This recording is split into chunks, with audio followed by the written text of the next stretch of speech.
C'est un peu pour ça je pense qu'on a choisi Sherbrooke. C'est qu'il y a vraiment un très bel aspect humain. Puis on nous apprend beaucoup à être là, oui, à apprendre nos connaissances, mais être là pour le patient.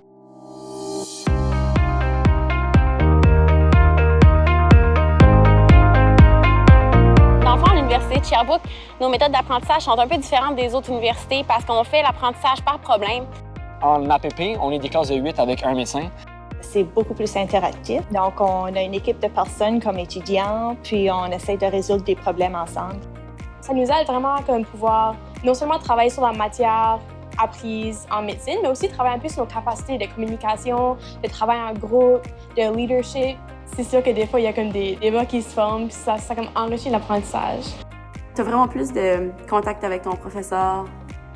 L'ambiance est vraiment différente que comme si on avait un professeur à l'université dans une classe. C'est pas lui qui parle, puis tu l'écoutes. T'es assis à côté de lui en classe, puis tu jases. Les APP sont plus ciblés vers un contexte clinique. Puis là, on se rappelle des patients, on se rappelle des cas, puis ça représente vraiment ce qui se passe dans la réalité, tu sais.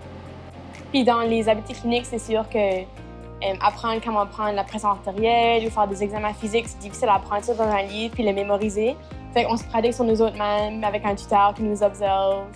Ce matin, j'avais un atelier sur l'inhalothérapie avec des patients où on pouvait intuber. On a des laboratoires d'anatomie qui nous permettent d'aller voir en profondeur ce qui se passe vraiment. Tu sais, c'est plus réel qu'un livre. Non seulement on est outillé en équipement, mais aussi en patient.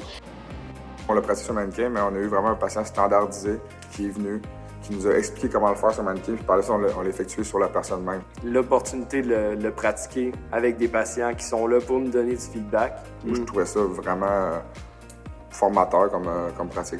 Le contexte autour duquel on apprend, moi, je le vois tous les jours dans mon étude. C'est vraiment une façon de penser critiquement. Il faut l'exprimer, il faut l'expliquer à nos collègues. Puis ça, je pense que c'est la meilleure façon de se préparer pour la profession qui nous attend.